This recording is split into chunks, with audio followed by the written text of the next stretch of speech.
we go. Live. All right. So we are going to start this phase of our uh, elementary biblical Greek grammar that's going to last about 4+ weeks. And it's going to go over participles. Lots of, now the fact that it's going to last about 4 weeks should tell you something. There's a lot to this. So if you don't have a good background on English participles or participles in general, and you're going to feel a little, let's say, confused, give it a little time. Okay, let's don't like throw your hands up in the middle of this and go like, okay, there's just too much. It doesn't make sense. There is a lot to this, and participles can truly be difficult in translation, but they are the most some of the most informative um, uh, part of the text to help us give us a much more insight and nuance to what's being done and said. And so we gain a lot of information from participles, but we do have to understand how they're formed and how they're used. So form and function. And we're going to break this into really two major parts, okay? The first part here, we're just going to do a big overview, and which is, I say big overview, there's a lot of depth to it, but a big overview. But then we're also going to break it into two major parts. One is we're going to look in the first couple of weeks is at participles functioning adverbially. And secondarily, we'll then look at participles function adjectively. What would adverbally mean? A participle functioning adverbally mean, Samuel? What would that mean? Like as an adverb, Like what? like um like as like burned toast or something like that, like Yeah, as an modifying a adverb. verb, right? It's Yeah. giving us some information about a verb. Maybe it's temporal, dealing with time. Maybe it's dealing with purpose. Or Those are like the two major hidden categories. treasure, I'm something sorry. like that. Hidden treasure, something like Yeah, that applies more to it. yeah.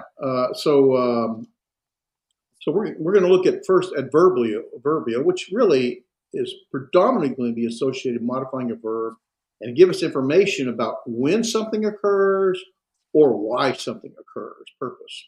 And so most adverbial participles kind of work in those two realms, although I think there's more to it than that. Adjectively, Jake, how might an adjectively participle function? Well, I'm not that great at English, so I honestly have forgotten all of my English. Well, what does an adjective do? Oh, an adjective. And I don't know about an adverb, but an adjective describes Right. Well, usually. an adjectival function of a participle is going to do just that. It's typically going to modify another noun or pronoun, just like an adjective does. It can't stand in place of a noun, as the subject or the object, just like an adjective does. So it can do pretty much the same things adjectives do. And so when we talk about participles, we're going to break into these two major categories, okay? Adverbial, when it means modifying the verb, typically saying something about when something occurred or why it's occurring, purpose. Um, or adjectival, meaning it's going to modify a noun or pronoun and giving us more information relative to that noun or pronoun. You also find participles are going to function much like we find in prepositions. We have prepositional phrases. We have also adverbial phrases. Well, participles, we have participle phrases. We can have a lot of modifiers to the participle, giving us additional information that's relative to the participle. So we can have a participle phrase. We'll find that very often. So much like we sort of separate our sentences, and as I mentioned before, you want to identify the verb, the main verb of the sentence. It's your number one priority. And then start bracketing off any phrases or clauses, such as a prepositional phrase. And now let's just start recognizing what a participle is. And if there's a participle phrase, bracket it off. Because what you'll find is the main verb is never, I'm going to repeat this again, never found in the participle or the participle phrase. Okay, the participle phrase will never contain the main verb. it can modify the main verb or another noun or pronoun, but it'll never have the main verb of the text. So that's our introduction and overview as we kind of sort of set the groundwork here.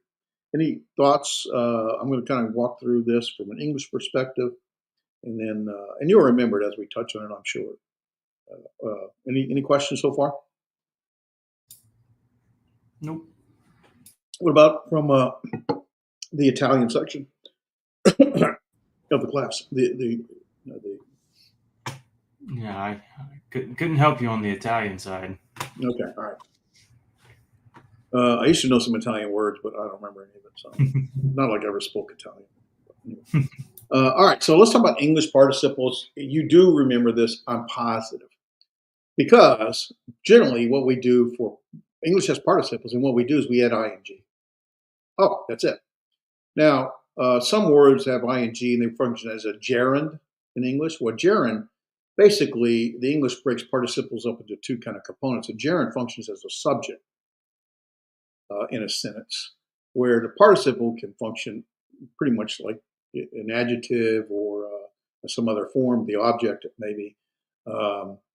Where in Greek they don't divide it up. Participle is just something we would generally add ing, not in every case, to the word. Like the man eating the window by the window is my Greek teacher. So you see, the man would be the subject, right? Eating is the participle by the window, and notice eating is not the main verb. The main verb is the stative verb, the verb that has no action to it, is my Greek teacher. So you have man eating by the window. By the window is a participle phrase, a prepositional phrase. By is a preposition, the window. So eating by the window, a participle phrase which includes a prepositional phrase. Eating by the window is a participle phrase. It gives us information about the eating. So the man eating by the window is my Greek teacher. Or you can have something like, after eating, I will study Greek, right? Notice after eating gives us information about time. But it's not the main verb. I is the subject, will study. Greek is, future will study is the verb, in Greek, of course, is the object. So what we find in English is that participles are verbal adjectives. In other words, they have qualities of a verb, but yet they function, or oftentimes, not always, function as an adjective. So it's like taking a verb and an adjective and pushing and mashing them together. So participles can have modifiers that form a participle phrase, like eating by the window. Eating is the participle, by the window would be, it's not only a prepositional phrase, but putting it with the eating makes it a participle phrase in addition to the preposition. You kind of vaguely remember your English participles now, right? Make sense? We're okay? All right, good. Italy's okay? Sort of, yeah. That's a nod, yes, with a shake, no. Got it. So we're halfway there. The key thing really to remember is that in English, we really, oftentimes you'll find just the ing word, eating, studying, working, loving, whatever. We typically add an ing to it, and that's oftentimes our participle. And a participle has the capabilities and functions of a verb and an adjective. It has both. And we're going to find the same thing in Greek. So participles in Greek function almost the same way. They can function adverbially and adjectively. We already mentioned that, right? Adverbially, the participle is going to have a relationship or modification to the verb. Adjectively, it's going to have a relationship or modification to a noun or pronoun, just like an adjective would. As a verb, the participles do have a tense and a voice. Remember, our verbs have tense, voice, mood, person, and number, right? Person, first, second, and third. Number, singular, plural. Tense, we did the 5 tenses, right? We touched on the 6 tense. Present, imperfect, future, aorist, perfect, and pluperfect we touched on as well. So there's those 6 tenses, 5 which we emphasize. So you can have a tense, those 5, or Well, actually, not those five. There's those five tenses we went over. It can have a number for singular or plural. It can have a person, first or second or third person, and a verb can also have voice, active, middle, or passive, and it also can have mood, right? And we've been in the indicative mood forever. Well, guess what? We're out of the indicative because a participle does not have a mood. Participle has a voice and a tense. There is no mood, there is no number, and there is no person. So there's no first, second, or third person. There's no singular or plural, and there is no mood. It is just a participle. And in part, I think because they don't have, like a verb has all these things, tense, number, voice, mood, person. A participle does not because it never functions as a main verb. So it doesn't need a number and it doesn't need a person. And it's not going to have a mood because it is a participle. It's just unique, as infinitives will be. So we have really finished with the indicative mood. And we're going to move into participles for the next 3 to 4 weeks, probably 4 weeks. I don't know that I'm scheduled to do chapter 26 and 27, but I'm really going to take my time and focus on 26. And if we get into 27, great. If not, I don't care. We'll get it later. I don't want to throw too much at once because this is really a lot. But ultimately, we're going to spend these next 4 weeks looking at participles. And then after that, we move into the subjunctive mood. And then that, we're going to move into infinitive. And then after that, we're going to move into I think it's the imperative. And then whatever mood is next. And then we'll look at some other verbs like the me verbs and stuff. So we're nearing the end, but participles will kind of throw you for a loop because they're going to have both a verb function and an adjective function. And you're like, okay, I haven't been thinking in those terms. So now we have to sort of combine our thinking from both verbs and adjectives. An adjective, as an adjective, a participle can have a case, number, and gender. You remember all our nouns and our adjectives all had case, number, and gender, right? What are the cases? You remember the cases? Anybody remember? The 4 cases. Actually, there's 5. Accusative, Okay. 4 cases, nominative, right? accusative, genitive, and dative. There you go. All right. So case, number, and gender. What would be the number? Like singular or plural. There you go. And gender? And male or masculine, feminine, and neuter. There you go. So we're going to see that a participle has both a tense and a voice, like a verb, but also case, number, and gender, like an adjective. And it will function a lot like an adjective in many ways. So when we parse a participle, it'll have a tense, right? And it'll have a voice, like present active, present tense, active voice, or maybe aorist tense, middle voice, or perfect tense, active voice. And there's no mood, so you just have participle. So present active participle. And then we add the case, number, and gender, masculine, nominative, singular, masculine, accusative, plural, whatever the case may be. So you're kind of blending it all together. And to highlight that, my father was stationed in the Fiji Islands years ago. And I can't remember if he got this picture, if I just got it from somewhere else. But basically, in the Fiji Islands, they have this Fiji mermaid. And all it is, it looks like a monkey meshed together in stuffed together with some sort of fish tail, right? Well, and effectively, that's what we're doing with participles, right? We're taking a verb and an adjective, and we're blending it together. That's exactly what we're doing. So just when you sort of see this in your mind, just recognize that, okay, I know verbs, I understand pretty much. I know adjectives or nouns, and nouns and adjectives function similarly. The difference with adjectives is adjective can modify any noun or pronoun, and ultimately that's what we're doing. We're blending that together. Okay. All right. I think I'm with you. Go ahead. Maybe it'll take some time to set in. I think I get what you're saying there, but I know one of the examples here is just eating, the ing, Right. And like participles are verbal adjectives. While eating My Greek teacher gave us the final. So Right. my question is participles just a way to add another verb to the sentence, or that's my guesstimation. But whenever I see it says while eating, you can add while he was eating or while Well, he, think of it this way. while he, Okay, think of it this way, because you're really right on track. Okay, ultimately, a participle gives us additional information about the verb that we would not have otherwise. Okay, so remember the participle is not the main verb. It's going to give us information about the verb, or it's going to modify a noun or pronoun and give us additional information that we would not have otherwise. And there's a lot of depth associated with how participles work, and we're going to kind of grow into that.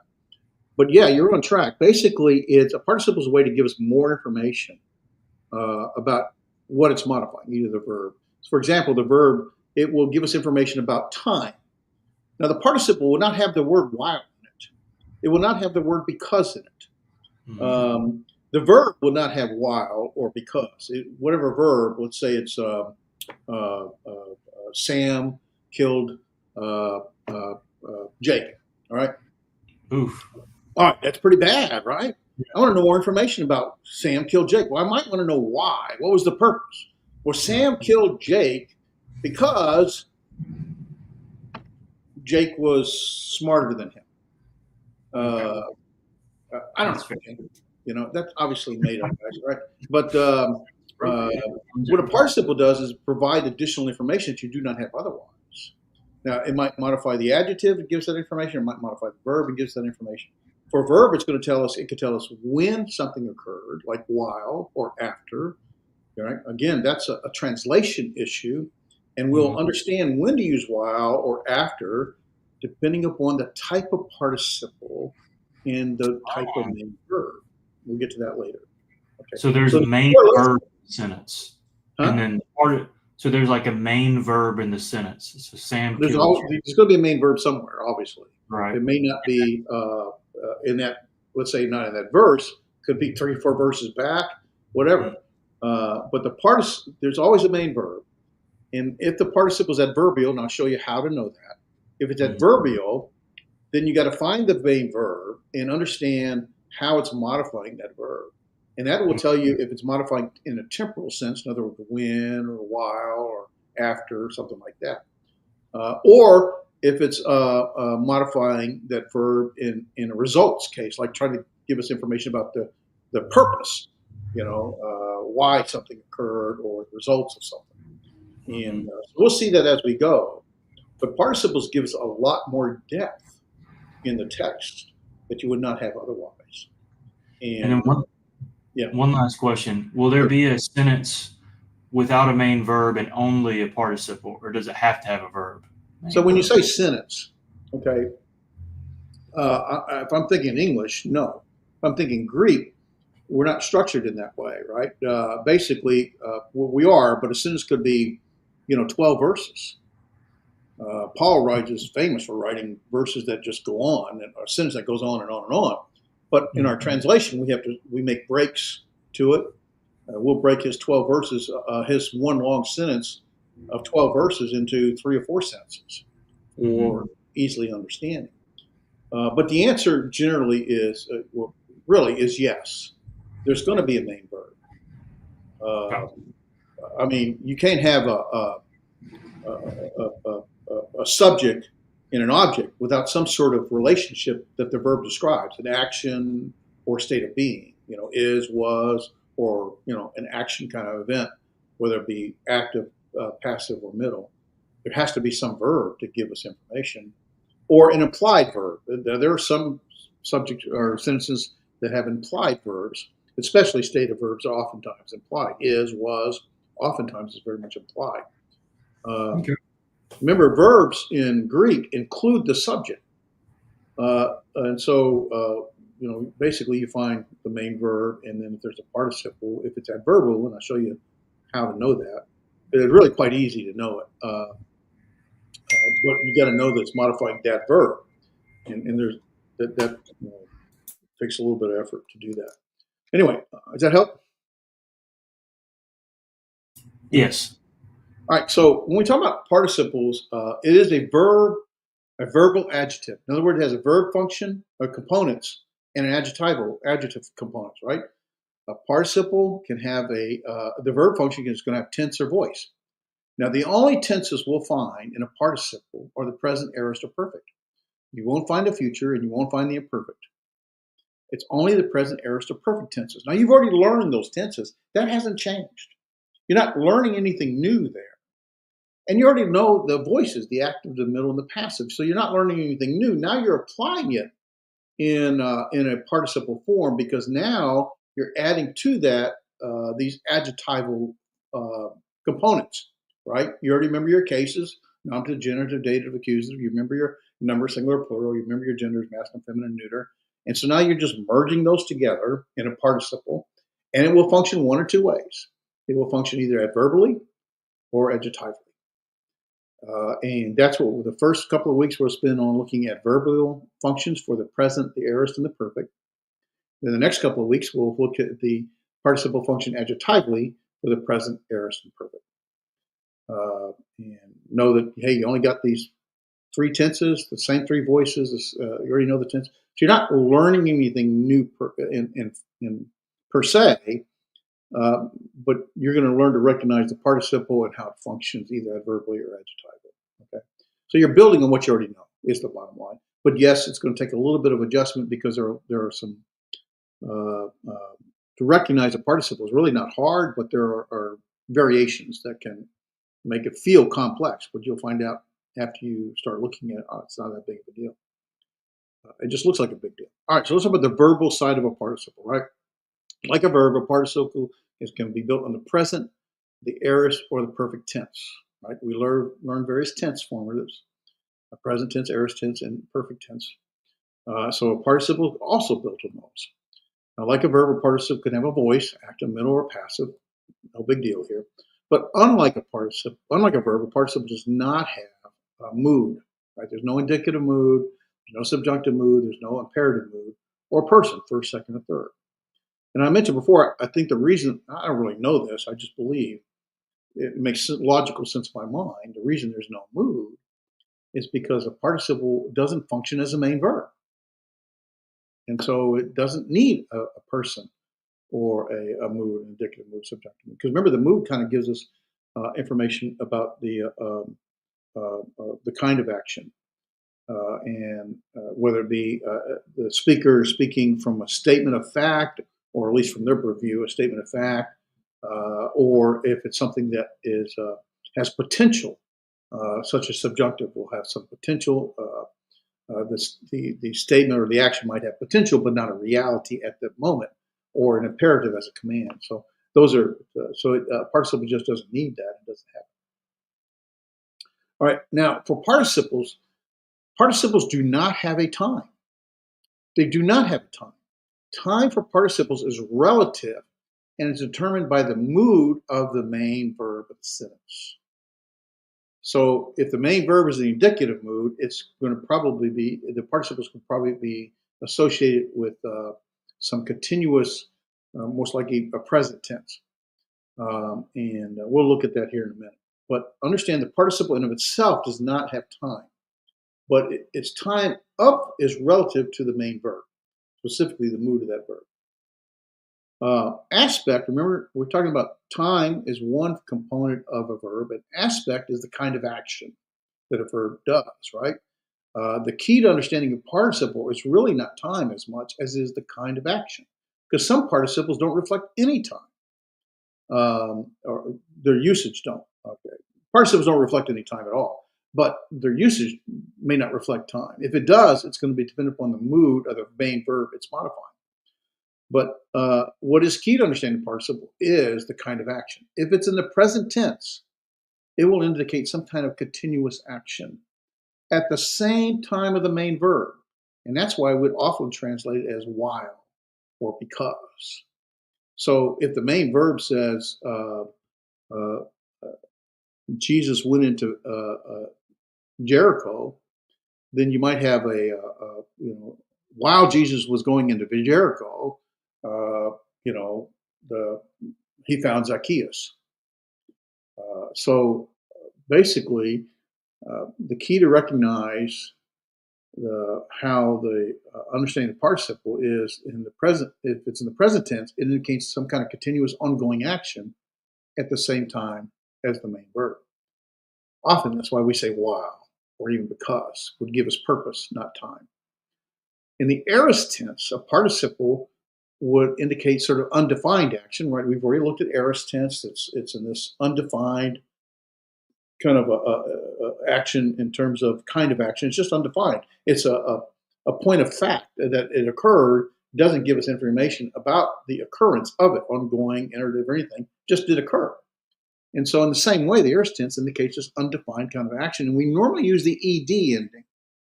And it normally occurs prior to the main verb. And so oftentimes we'll say, after he went into Jericho, whatever. Okay.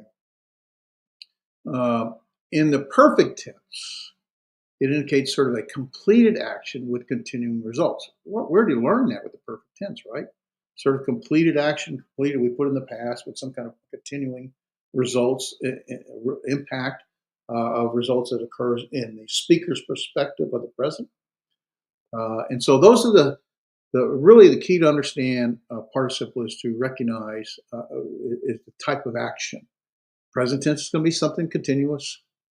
Aorist tense is going to be something that's undefined, and so we use ed. In the perfect tense, we'll have some kind of completed action, just like in the present tense before, with ongoing results or continuing kind of results. Make sense so far, guys? Okay.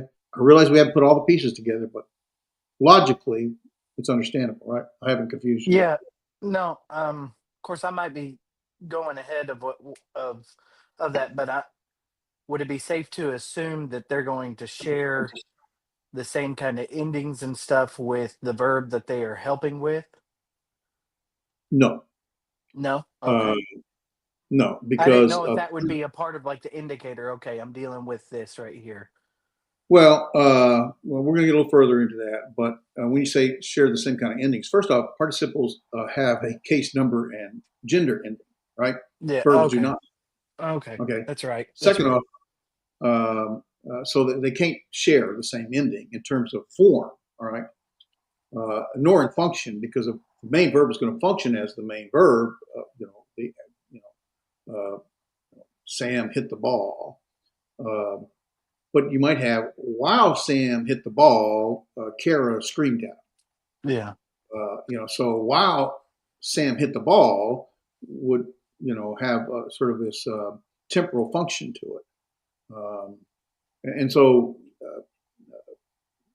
the participle will never function ever function as the main verb. It Okay. will always modify something, although it could stand in as the subject or the object, just like an adjective. Remember, our adjectives could stand in the good, the bad, and the ugly. Those are adjectives, but they can function as a subject or as the object. The same Mhm. way a participle could do that when it's functioning adjectively. But adverbally, it's just modifying the verb and giving us information about the verb. Okay? Yeah. Yeah. All right. That I just wanted to make sure on that. Trying to figure out how to piece things together when We're going to slow. I'm going slow, and I realize that okay, you're getting pieces, but you hadn't put the whole puzzle together yet, and it's going to take really a couple of weeks to put it all together. But today Yes, sir. we'll get the big picture today. Yes, sir. All right. So when we talk about the verbal side of participles, right? It can like like a verb can have built on the tense, but in this case, it's only the three tenses: the present, the aorist, and the perfect. And like a verb, it can have a voice, active, middle, or passive. So that's nothing new, but there is no mood and there is no person. And time is relative if it exists at all. But the kind of action is important, whether it's ongoing, or whether it's undefined, or whether it's in a completed action, it's a continuing results. Okay.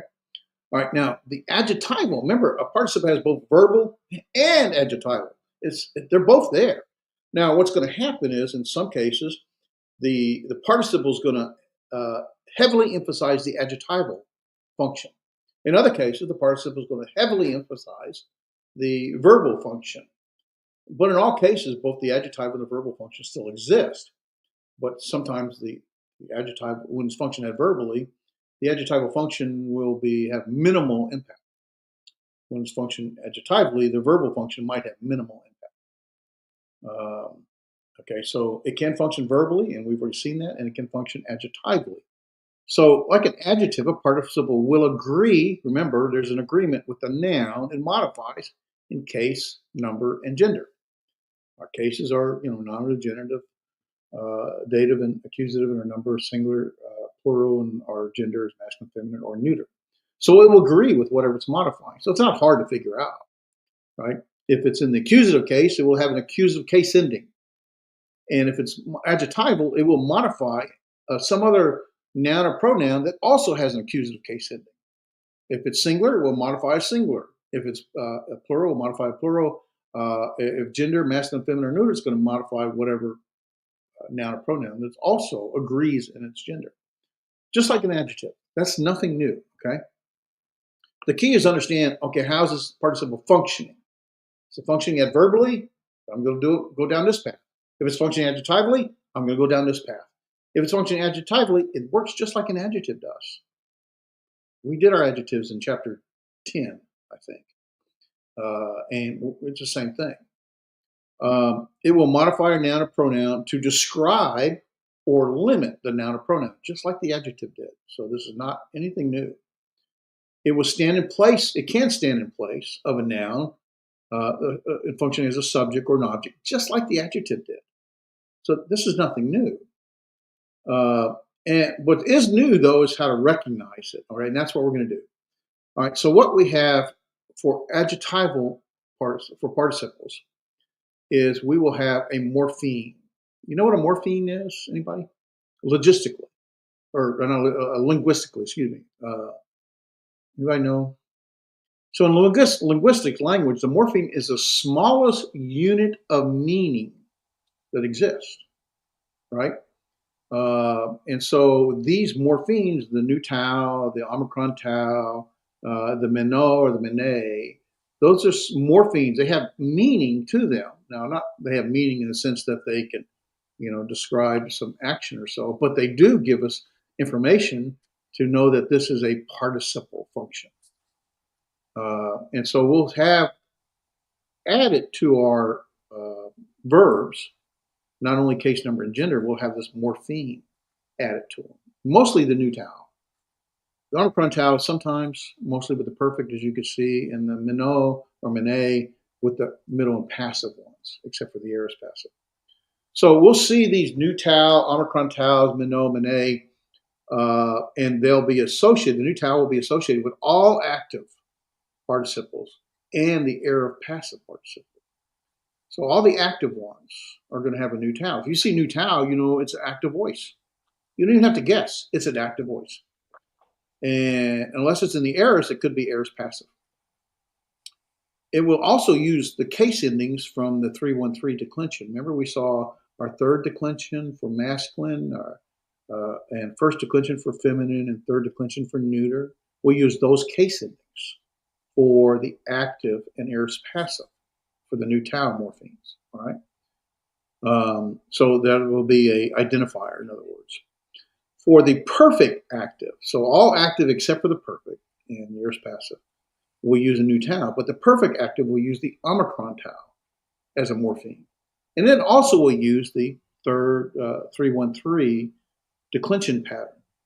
Third declension for masculine words, first declension for feminine words, third declension for feminine words. And then all our middle and passive, except for the aorist passive, we'll use this meno or mene. And I'll tell you, when you see that nu tau, when you see that meno mene, it becomes so easy and so clear. The omicron tau might be a little bit more elusive, but because there's not as many perfect active. But there are a lot of active participles that will have the nu tau. It's a lot. And there also is a lot of middle passive ones in the meno and mene. Meno obviously is what? Masculine or neuter. And the mene is feminine, right? The 2-1-2 ending. The second declension for masculine, the first declension for feminine, and the second declension for neuter. So those are the morphemes we're going to have, right? Now, that's the primary morpheme. There are variations to this, but these are the primary ones. I'm going to get into that later. So this is why, if it was just this, it'd be like life would be easy, but there are some other related morphemes that are used, and that's going to make it a little more confusing and complicated. But know this much: new tau, active, and aorist passive using the third 313 declension pattern. Omicron tau for perfect active using 313 declension pattern. Mene for our middle passive ones, except for the aorist passive, using a 212 pattern. Declension pattern. And if you remember, if you got your book, go to page, I think it's 421. And there are our master case ending chart, just to bring it to mind, right?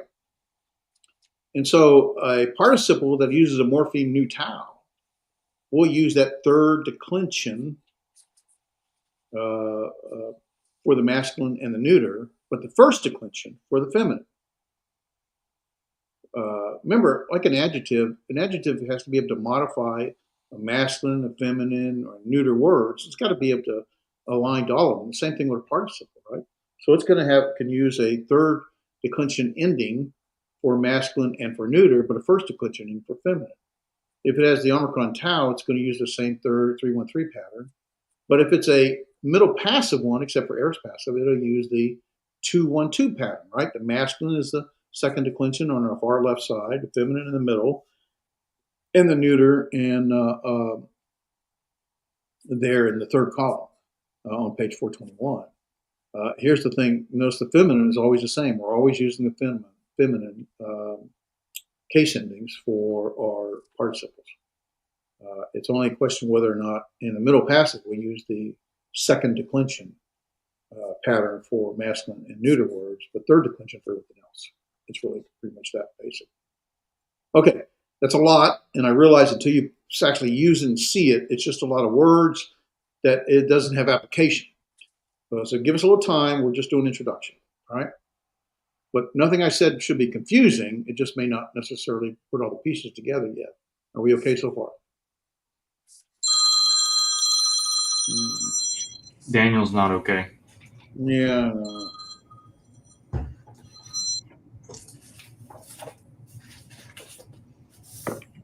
Okay, I denied the call.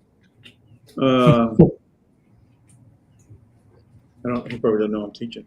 All right, so let's I'll text him and be like, "Why are you disturbing the class?" Yeah, go ahead, text him. Well, why are you bothering our class? We're really just getting into this participle stuff.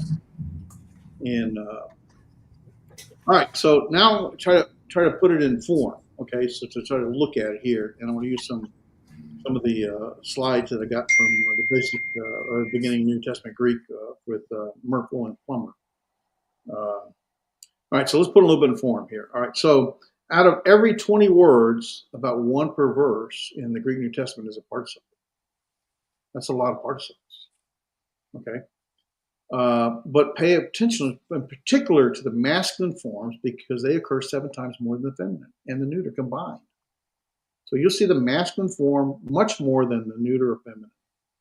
So that nu tau, or the third declension masculine or first second declension, whether you're talking active or middle passive, you'll see the masculine form much more often. So knowing those case endings, second declension masculine and third declension masculine, will be very useful to you. So if you haven't brushed up on those, this will help strengthen your adjectival understanding of case endings for both nouns and adjectives. But also, there is no imperfect participle form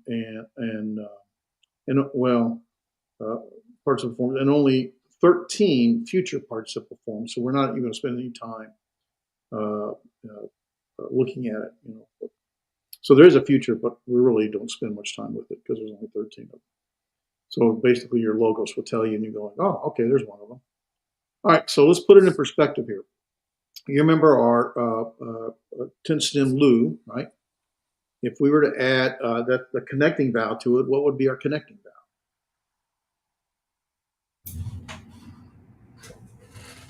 What would be our connecting vowel? So it wouldn't be Omicron or Epsilon. It'd be Omicron or Epsilon. It's our connecting vowel. Okay, so just like we've always had, we're going to use the connecting vowel. Connecting vowel is always going to be Omicron or Epsilon. Oh, okay. Gotcha. Right? All right. So we're going to add our connecting vowel, and then we're going to add our participle morpheme, right? So this is the little element that's going to tell us it's a participle. All right. And so it's going to be for active participle. What is the morpheme for an active participle? We went through 3 morphemes, right? Nu tau, omicron tau, and mene, mene. Which one is the active? It would be the new tau. There you go. The nu tau is going to be our active participle morpheme. All right. And then what are we going to add? Well, we're going to add our case ending, right? Because now, well, look at it this way. You have the verb function, right? Lu, ah, right? The present tense stem with the connecting vowel. We're going to put this participle morpheme in the middle, or so in it now. And now from the participle morpheme, afterwards, we're going to make it function like an adjective, a case, number, and gender. So you have your verbal function, lu-ah, the present tense stem with connecting vowel. You got your participle morpheme that separates from it the case number and gender. So we're going to add a case number and gender to give it its adjectival ending, like the omicron sigma. Omicron sigma, if you go look at page 421, is the genitive. It's not the connecting vowel with the sigma. It is the genitive function. I remember right. Yeah, the genitive function are the masculine and for the neuter in the third declension, right? So because this is present active, we're using 3-1-3 pattern. We're using the third declension masculine and third declension neuter. So luantos is going to be a present active participle, a genitive, either masculine or neuter. Context I can't tell by looking at this. Either masculine or neuter, singular, and that's our participle for it. Okay, so we get luantos, and it's lucing, ing. Now, because we have only the word, we can't put it in context. I really don't know if it's functioning adjectively or if it's functioning adverbially. But right now, we're just recognizing that it is a participle. Okay.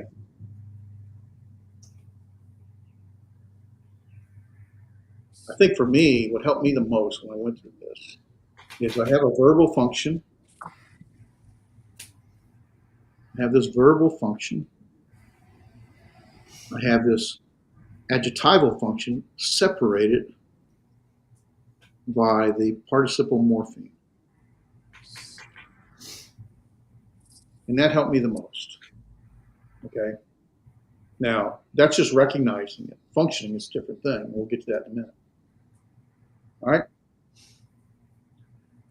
So when we look at the active participle masculine, right, and we have our nominative, genitive, dative, and accusative, right, singular and plural, we'll have these case endings, the omicron nu, the ontos, right? Now, this actually, there's some, just like we had before, nothing new, we have some contraction that occurs. And so you don't see the noon toss. Remember, the noon can drop off sometimes, as the tau can drop off sometimes, or can assimilate, the noon can assimilate. And so that's a lot of what's happening here without going into detail. But here you have, there's our connecting vowel with the noon toss and the genitive ending, singular. In the dative on T, now, remember your iota ending? Very common for the dative, right? In this case, it's third declension, so it doesn't. There's nothing for it to. What do you call it when it goes under the? I'm going blank. When it goes under Iota subscript. Subscript. Thank you so much. So it doesn't subscript to anything, right? And third declension doesn't subscript for the dative.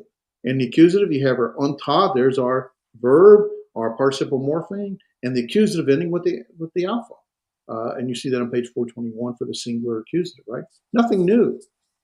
And for the plural, again, there is our verb with a connecting vowel, there's the participle morpheme and the plural nominative case ending, which is, in this case, it's a masculine, so it's using the third declension. Here, the genitive case ending with our verbal function and our participle morpheme.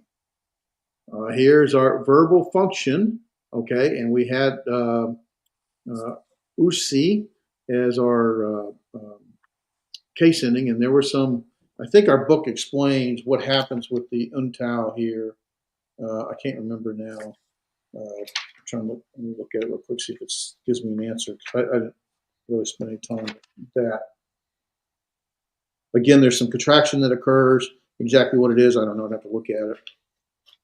We can look at it later, but basically we have contraction that occurs here. And then for our accusative, again, I get the verb, the participle morpheme, and the accusative plural ending. And so for present active participle masculine form, that's what we're seeing. So all this is not necessarily new, although some of it, may be different endings that you haven't seen before, the omega nu. This here is clearly the genitive plural, and you can tell that because it has the untau here. This does not.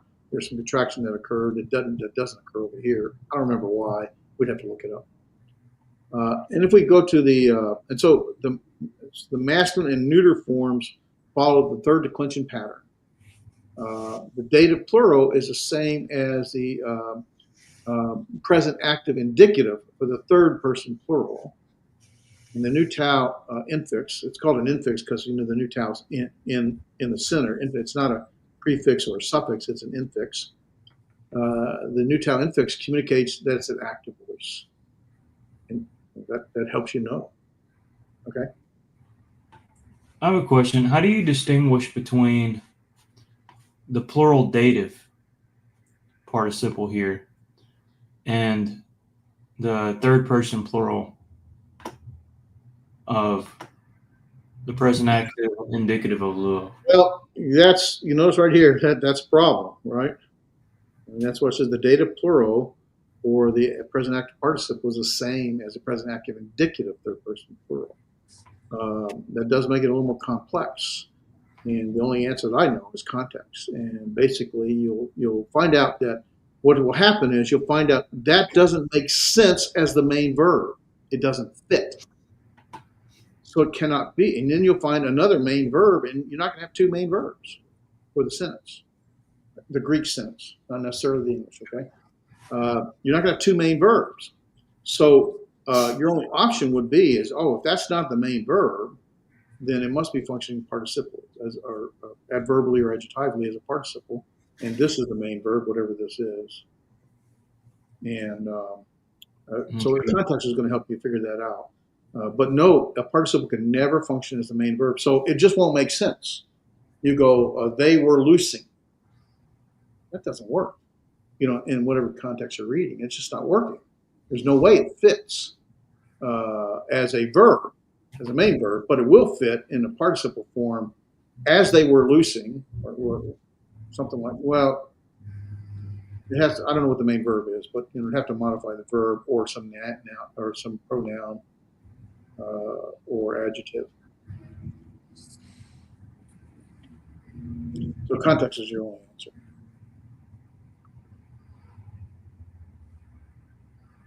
Okay, yeah. All right, so our present active participle here, sort of the whole matrix here, in a masculine, feminine, neuter. Now here we have the new tau being used. It is active. The new tau being used is active. But in the feminine, it's going to use this use, either the eta or the alpha. And we've seen that before. It's nothing new, right? So we saw that here when you go back to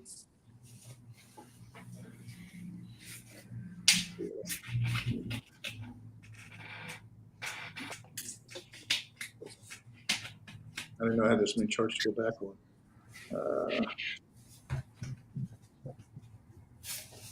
Well, actually, we hadn't got to that yet. That's coming up later. Sorry. It comes up later. I forgot.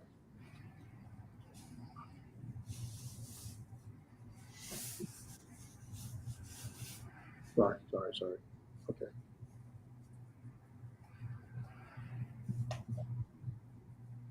Okay, present active participles, we'll use the nu tau, but for the feminine, it's going to use this usa. And we'll get to that later. And in the plural, there's our nu tau, and this usa. And we'll see that. But then we see the same endings as we've already looked at. Our third declension here, and the first declension here, and third declension here, third declension here, first declension here, and third declension here. And so it's just a matter of going back through and remembering case endings in them. Again, though, the secret for me, verb with connecting vowel, separated by participle morpheme, and then our case endings. And that's really helped me tremendously, and hopefully it will you as well. Now, present participle for a me. Here's something that's interesting. A me is I am, right? I was, I will be, all those kind of things, right? Notice what happens is basically we're using the participle morpheme with the case ending, participle morpheme with the case ending, participle, we have like the connecting vowel, participle morpheme, case ending. Participle morpheme, connecting vowel, case ending, participle morpheme. Basically, the a me in its participle form is the participle morpheme with case endings. That helps. I mean, here's my on tes, that's a plural masculine form. Third declension, first declension. Okay, you see what's happening in the pattern. There is a pattern, and it does make sense. Okay, again, we're looking at, for the a me verb, the present participles are going to really use our participle morpheme with the case endings over and over again. And so it kind of helps you to recognize it. Now we're talking about middle passive ones. And remember, we said middle passive, we're going to use the men, mena, or the mene for the feminine. Okay, the mena is going to be for the masculine and or neuter, but the mene be the feminine, right? So we'll take our lu plus our connecting vowel. There's our verb with our connecting vowel. Then we're going to add a participle morpheme. All right, the morpheme is the men. There's our participle morpheme, right? And now I know, because men is being used, it's a middle passive voice. And then I'm going to add my case ending, all right? Same case endings as before. Omicron sigma for, this is a genitive. It is, because it is present, it is going to use actually, it's going to use a third declension. No, I'm sorry. Actually, it's middle passive. It's going to use a 2-1-2 pattern. Masculine is second declension, feminine is first declension, and neuter is second declension. And so we get luamenos, connect our present tense stem, our connecting vowel, our middle voice, middle passive voice for our participle morpheme. It's our morpheme for the middle passive participles. And then we get our case endings. This we're going to use the 2-1-2 pattern. And so the present middle passive participle in the masculine form is going to be. Go ahead, brother. I said it's all lu. That's easy to remember. It is. It's all lu. Luamenos, luamenu. These are, you've already known those. Luameno, there's our subscript iota, because it's in that using the 2-1-2 pattern. So now we're going to have the iota in a subscript. Luamenon, our accusative, singular. Luamenoi, there's our plural for nominative. Luamenon, there's our genitive. That omega nu ending is so common. Actually, across 2, 1, and 3 patterns. Luamenois, there's our dative plural. And luamenus, our accusative plural. So, no, it's actually, I've got to double check that. I don't know why I don't have mine. If there's a reason, or if that's actually intentional. Let me look and see if I got that. That may be an error I made, or that may be correct. I don't know. I'll have to look that up. We'll look it up later for time's sake. It's not that big of a deal. I'll verify that if there's a Omicron there or not. And so basically, a present middle passive is just going to use the 2-1-2 pattern. And ultimately, the middle passive forms follow the first and second declension endings that we've already mentioned. The min infix, again, this is an infix. It's not a prefix. It's not a suffix. It communicates that the voice is middle or passive. So a new tau is going to tell you it's active. Min is going to tell you it's middle passive. And the Omicron tau will also tell you that it's a, I think it's a, no, I forgot. 26.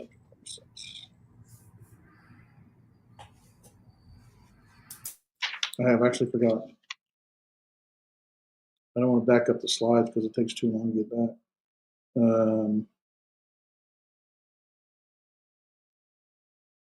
Where's that? Let me find my matrix on here. Where's the matrix at? Some of this is actually merging. Where's the Omicron tau? Chapter 27, but this is really just overview. 27 will get us into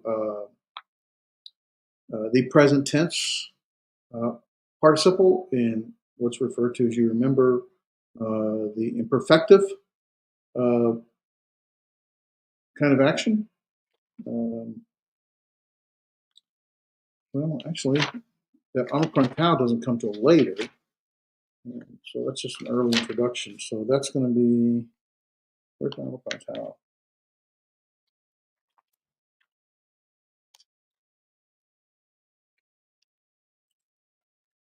Oh, that's frustrating. Oh, I know what he's calling me about. Got to call him today.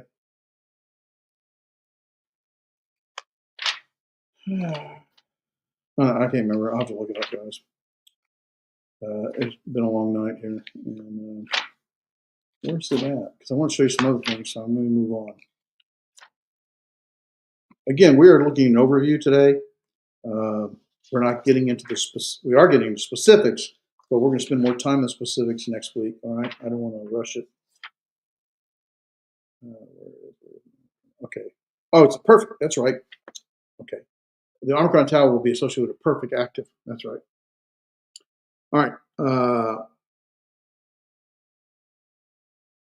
Yeah, I think I was just showing, hey, we already know this. We already had this. All right, so here we have the same thing, the present, middle, passive in the masculine, the feminine, and neuter forms.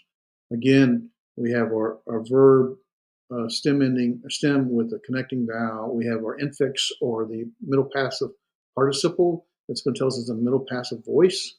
And then we have our case endings, right? It's a 2, 1, 2 pattern for singular and plural. And those should be very familiar. You should be, hopefully remember most of it. I've always remembered the 2-1-2 more so than I do the 3-1, the third declension patterns. Because they came later, they were frustrating for me. And so 2-1-2 is a lot easier than 3-1-3 for me. All right, so let's talk a little bit more about, again, we're just giving a big picture here. We'll see this again. Remember contract verbs, right, where the vowel of the stem ends in epsilon, omicron, or alpha, right? And that will contract. When we've seen this before, it will contract with the participle ending. And so agapao, there's our contract vowel, the alpha, and it can, with the omicron nu tau, it can then become a contraction with to the omega.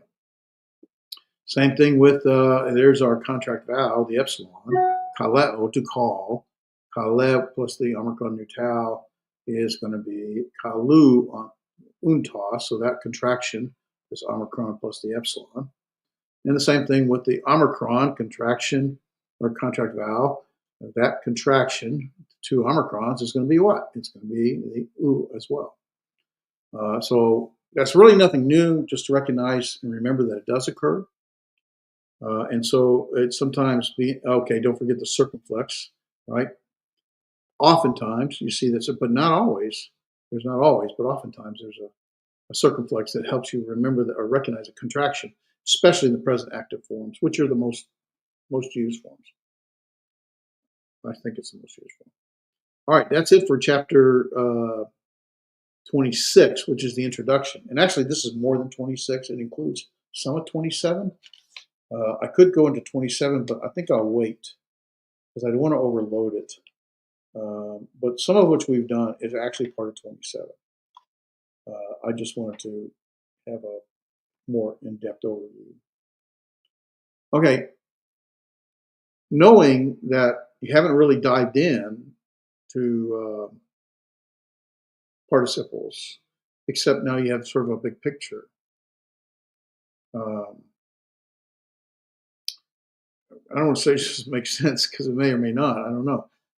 But ultimately, this is just sort of an introduction to give you the big picture of what's to come. So I want to give you time to absorb it. And then as we move into the next couple of chapters, next 3 chapters, we'll see much more how to recognize whether participles functioning.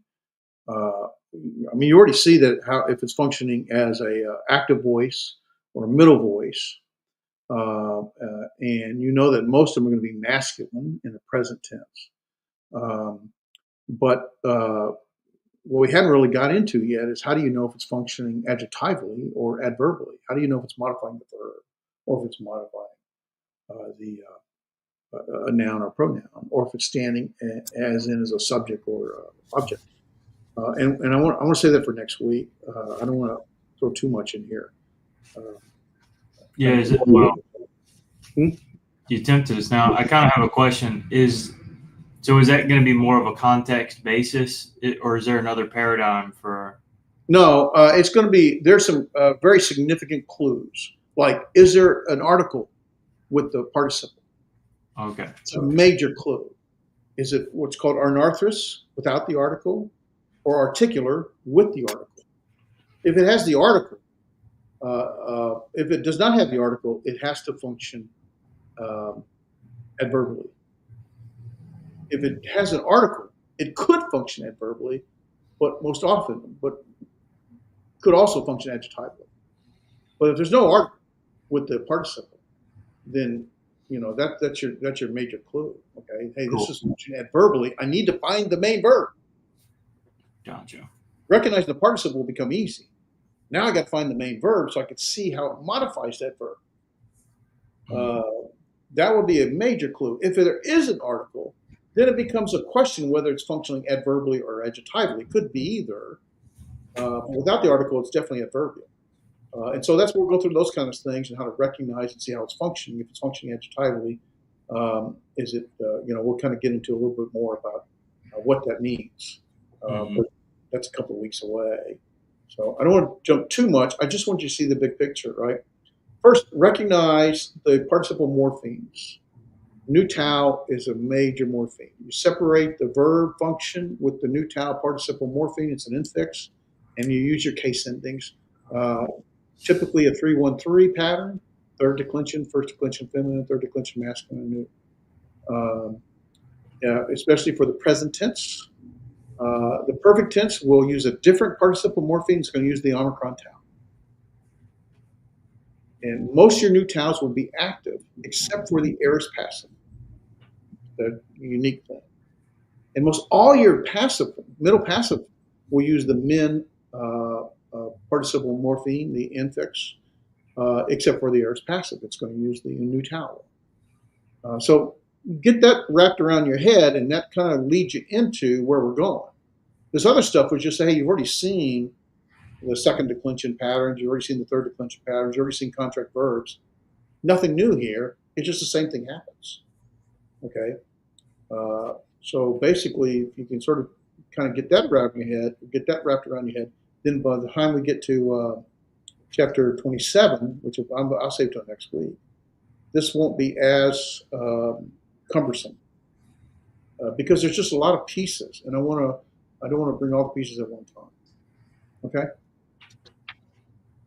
All right. Now I cannot remember if there's homework for chapter 26 because 26 is really just an introduction. I don't remember. Let me look. I've got it up here now. Let's see. I know there's homework 27. No, there's only 27. Yeah, I didn't think there's a homework or quiz for 26. Oh, there's There a is quiz. a quiz. All right, so you only have a quiz, no homework. I would read through chapter 26, and if you want to go through this PowerPoint, I can't remember. Well, the quiz is following the book. It's not following my PowerPoint. Okay, I used other PowerPoints from other books, so the quiz won't follow the PowerPoint; it'll follow the book. So just take a look over chapter 26. It's pretty short. It doesn't. I don't think it included nearly as much as I did. The quiz what has is it? 46 questions on it. No, I'm kidding. I'm kidding. Yeah, I don't think so. I'm pretty sure. Okay. But I don't think it has that much. Would you see the quiz or the book just talks about on page 293 the verbal and adjectival characteristics, which we've touched on, the basic uses of the participle adverbially or adjectival, which we've touched on, and then it's going to talk about the various tenses that are used, right? The present tense, the aorist tense, and the perfect tense, but it's going to put in the concept of the context of imperative, imperfective. Remember, our imperfective is this continuing kind of action, or our present tense will function in this imperative kind of continuing kind of action, which is why we typically use the ing, and it's ongoing. The aorist tense form will be in the perfective tense, perfective kind of action, meaning it's undefined. It's just an event that occurred, but typically in the past. So we put the ed on it, right? And then I did mention this when we talked about the perfect tense. It's also referred to as the combinative tense. And I forget why. I think I said why last week. I don't remember now. But here, combinative